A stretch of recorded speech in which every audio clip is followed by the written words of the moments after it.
Hello families, welcome back and welcome back to my channel. எல்லாம் எப்படி இருக்கீங்க? நல்லா இருக்கீங்கன்னு சொல்லிட்டு நம்புகிறேன். ஸோ என்ன இன்னைக்கு vlog அப்படின்னு பார்த்தீங்கன்னா ஒன்றுமே இல்லை. என்னடா எப்போ கேட்டாலும் இதையே சொல்கிறேன் அப்படின்னு சொல்லிட்டேன். வேறு என்ன சொல்கிறது? நம்ம என்ன பண்ணுறோமோ அதை தானே vlog-ஆக போட்டிருக்கோம். ஸோ இன்றைக்கின்னு பார்த்து கேட் ஓப்பன்லேயே இருக்குது. ஸோ அப்படியே போயிடலாம். பூக்களின் தோட்டத்தில் நான் ஒன்றா தொட்டக்கா பொண்ணு போ. ஏய், கம்பெனி மாறிச்சான்.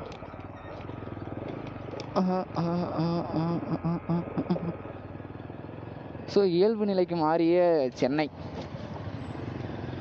சென்னையில் இந்த வாட்டி டிசம்பர் பெருசாக பாதிப்பு இல்லை.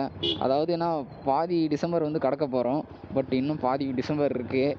இப்போ இது எல்லாமே வந்து பார்த்திங்கன்னா தென் மாவட்டங்கள் சைடு தான் மாய போட்டு பொழந்து கட்டுது. குற்றாலத்தெல்லாம் பார்த்திங்கன்னா அந்த பாலத்தை மொய்விட்டு தண்ணி போகுது. ஸோ பாலம் உடையிற நிலமை இருக்குதுன்னு சொன்னாங்க. சரி, உடஞ்சிச்சா என்னன்னு தெரில. காலைல நியூஸ் பார்த்தா தான் தெரியும். ஆக்சுவலாக தென்பண்ணையாரும் வந்து வெள்ள அபாய எச்சரிக்கை விட்டுருக்காங்க. போன மழைக்கே வந்து பார்த்திங்கன்னா இன்ஃபார்ம் பண்ணாமல் தண்ணி திறந்து விட்டு நிறைய இடம்லாம் வந்து வெள்ளத்தில் மூழ்கிருச்சு. ஸோ இந்த வாட்டி அதை கொஞ்சம் தவிர்த்து வெள்ள அபாய எச்சரிக்கை விட்டு அதுக்கப்புறம் தண்ணி திறந்து விடுறாங்க. இப்போ எவ்வளோ தண்ணி திறந்து விடுறாங்கன்னு பார்த்தீங்கன்னா 3000 கனஅடி தான். இதுக்கு முன்னாடி தண்ணி திறந்து விட்டு பார்த்தீங்கன்னா 2,65,000 கனஅடி. ஸோ இன்ஃபார்ம் பண்ணாமல் 2,65,000 கனஅடி தண்ணி திறந்து விடுவாங்களாம். பட் ஆனால் இன்ஃபார்ம் பண்ணிட்டு 3000 கனஅடி தண்ணீர் திறந்து விடுவாங்களாம். என்னன்னே ஒன்றும் புரியலை. காதலினும் தேர்வெழுதி காத்திருந்த மாணவன் தான்.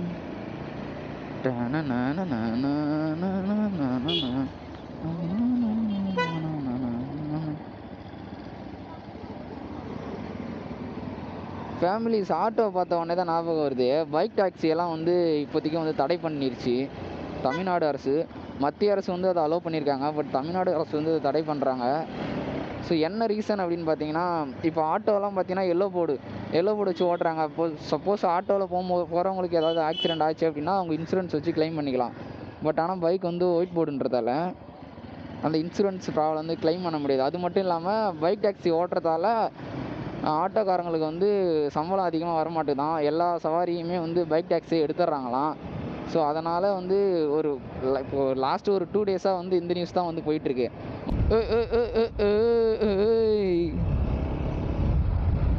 ஸோ பைக் டாக்ஸி பற்றி பேசிகிட்டு இருந்தோம். ஸோ கேமரா வந்து ஷட் டவுன் ஆயிடுச்சு. அதனால் திரும்ப வந்து ஆன் பண்ணி வச்சுருக்கேன். இப்போ நிறையா ஸ்கூல் படிக்கிற பசங்க, பார்ட் டைமில் ஒர்க் பண்ணுற பசங்க எல்லாமே வந்து ரேபிடோ வந்து யூஸ் பண்ணுறாங்க. ஏன்னா இப்போ ஆட்டோவில் போனோம் அப்படின்னா அந்த சார்ஜ் வந்து ஒரு 10 கிலோமீட்டர் போகிறோம் அப்படின்னா ஆட்டோவில் போனால் ஒரு 400-500 ஆகுது ஒரு சிங்கிள் ஆளுக்கு. அதே பைக்கில் போனால் 10 கிலோமீட்டருக்கு 100 தான் ஆகுது. ஸோ அப்போ எல்லோரும் எதை சூஸ் பண்ணுவாங்க? சிங்கிளாக போகிறவங்க பைக்கு தானே சூஸ் பண்ணுவாங்க. பட் அதுதானே அவங்க தேவையாக இருக்கும். நான் 500 எங்கே இருக்குது, 100 எங்கே இருக்குது?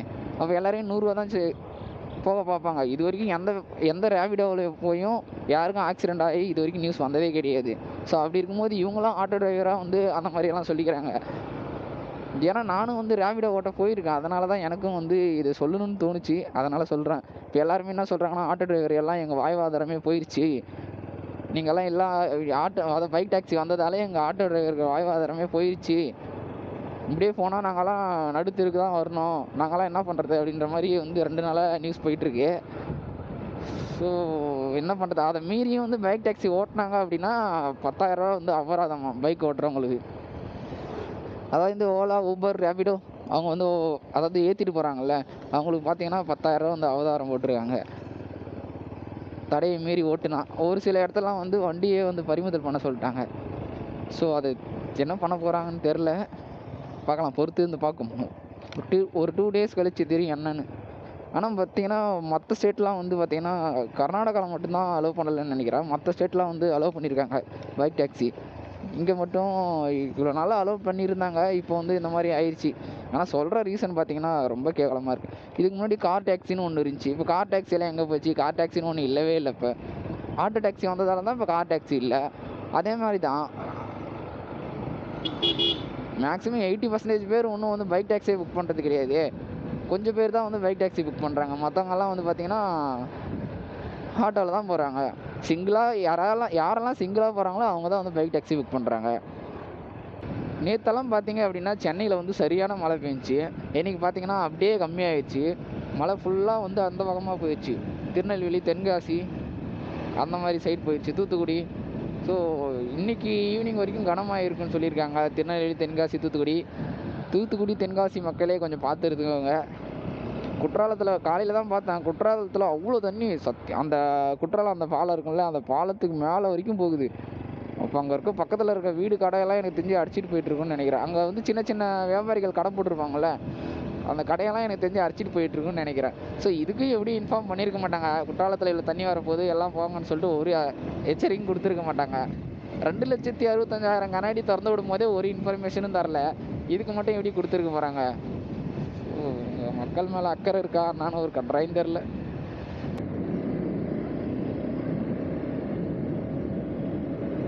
இவ்வளோ காலையிலே சாப்பிட்றானுங்க. எங்கள் ஊர்லலாம் மாடு எத்தனை மணி தரம் ஓட்டின்னு போவாங்க? 9-10 மணி தான் ஓட்டு போவாங்க. இந்த ஊர்லலாம் பார்த்தீங்கன்னா எப்போ பார்த்தாலும் பெய்யுது. எனக்கு தெரில, எனி டைம் மாட்டுக்கு பசி எடுத்துகிட்டே இருக்குமா என்னன்னு தெரில.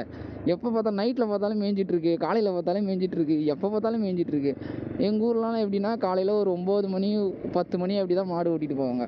மாடு ஓட்டிகிட்டு ஈவினிங் ஒரு 5 மணி அந்த மாதிரிலாம் வந்துடுவாங்க. அதுக்கப்புறம் வீட்டில் எதனா அந்த வைக்கல் புல்லு பிடிங்கிட்டு வந்தால் அதை போடுவாங்க. அது மட்டும் இல்லாமல் நைட்டெல்லாம் மாடு வாய் அசைச்சிட்டே இருக்கும், எதுக்குன்னே தெரியாதானே. இந்த ஊரில் பார்த்தோன்னா எங்கே பார்த்தாலும் மாடு அவுத்து விட்டுறாங்க. மாடெல்லாம் இங்கே நிறைய ஆக்சிடெண்ட் ஆகுது. எதுக்கு அவுத்து விட்டுறாங்கன்னே தெரில. ஒரு கயிறு கீறு தான் போட்டு கட்டி வச்சாருண்ணே. ஒருவேளை சுதந்திரத்துக்காக விட்டுறாங்களோ? ஆக்சுவலாக எல்லாருமே எப்படி தெரியுமா, நம்ம ஏதாவது ஒன்று பண்ணுறோன்னு வச்சுக்கோ, அது பண்ணுறத என்கரேஜ் பண்ண மாட்டானுங்க. ஏதாவது புதுசாக பண்ணுன்னு சொல்லிகிட்டே இருப்பானுங்க. அவனுக்கிட்ட போயிட்டு என்னடா புதுசாக பண்ணலாம், நீ ஏதாவது சொல்கிற அப்படின்னு கேட்டால் அதை சொல்ல மாட்டான். புதுசாக பண்ணு சொல்கிறான். நமக்கு என்ன வருமோ அதை தானே பண்ண முடியும். புதுசாக வந்து எடுத்த உடனே எல்லாருமே வந்து மேலே வந்துடுவாங்களா என்ன? கொஞ்சம் கொஞ்சமாக தானே வர முடியும். அது புரிய மாட்டேது ஒரு சில பக்கிங்களுக்கு. அதெல்லாம் கேட்கும் போது என்ன தோணும் தெரியுமா, அப்படியே சைலண்ட்டாக இருந்துட்டு வாயை மூடிட்டு வந்துடலான்னு தான் தோணும். திரும்ப ஏதாவது பேசினா தேவையில்லாமல் கான்ட்ரவர்ஷியல். அதனால் மூடிக்கணும், நம்ம இருக்கிறது தான் நல்லது. நமக்கான நாள் வரும் அப்படின்ற ஒரு நம்பிக்கையில் அப்படியே ஓடிட்டே இருக்க வேண்டியது தான். ஆனால் ஒன்று, நானும் அதுக்கான ஒரு எந்த எஃபெக்ட்டுமே போடாமல் தான் ஒரு நாள் மாறுன்னு சொல்லிகிட்டே சுற்றிட்டு இருக்கேன். ஸோ இந்த இயர் கண்டிப்பாக நம்ம லைஃப் வந்து மாறும் அப்படின்னு நினைக்கிறேன். கண்டிப்பாக மாறும்.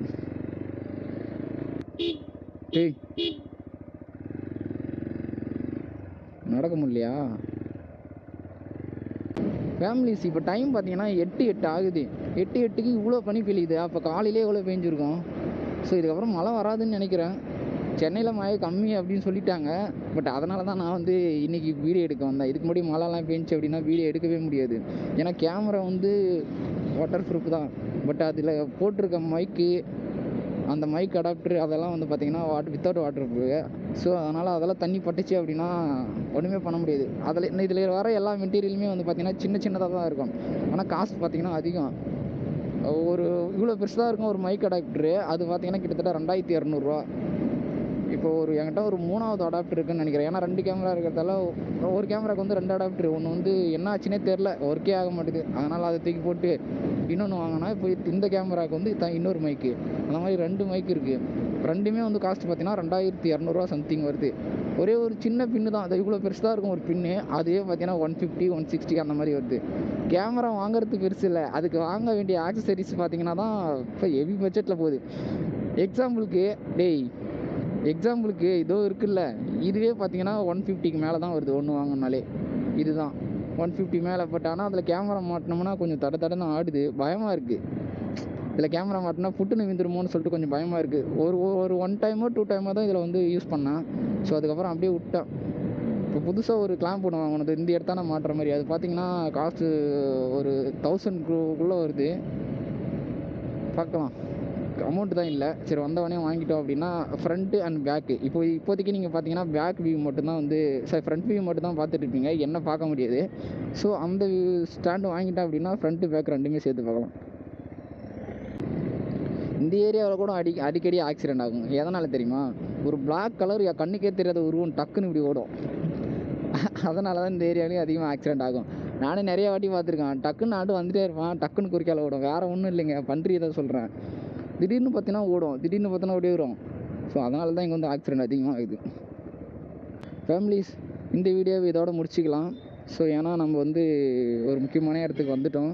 ஸோ அதை வந்து வீடியோலாம் எடுக்க முடியாது. டெய்லி ஆக்டிவிட்டீஸ் தான், வேறு ஒன்றும் இல்லை. ஸோ அதனால் இன்னொரு வீடியோவில் சந்திப்போம். இதுக்கப்புறம் என்ன அப்படின்னு பார்த்தீங்கன்னா டெய்லி விளாக் தான் போட போகிறோம். ஸ்விக்கி ஜொமேட்டோ கொஞ்சம் நாளைக்கு ஸ்டாப் பண்ணி வச்சுருக்கோம். என்ன ரீசன் அப்படின்னு பார்த்தீங்கன்னா இந்த மழை பெய்யறதால தான். ஸோ கொஞ்ச நாள் ஸ்டாப் பண்ணி வச்சுருக்கோம். டெய்லி விளாகாக டெய்லி நம்ம போகிற இடத்துல என்ன நடக்குது அப்படின்றது தான் வந்து நம்ம விளாகாக போட போகிறோம். ஸோ இன்றைக்கியான விளாக் இது தான். இந்த விளாக் முடிஞ்சு. ஸோ இன்னொரு நாள் இன்னொரு வீடியோவில் சந்திப்போம். பாய். மறக்காமல் சப்ஸ்கிரைப் பண்ணிட்டு போயிடுங்க.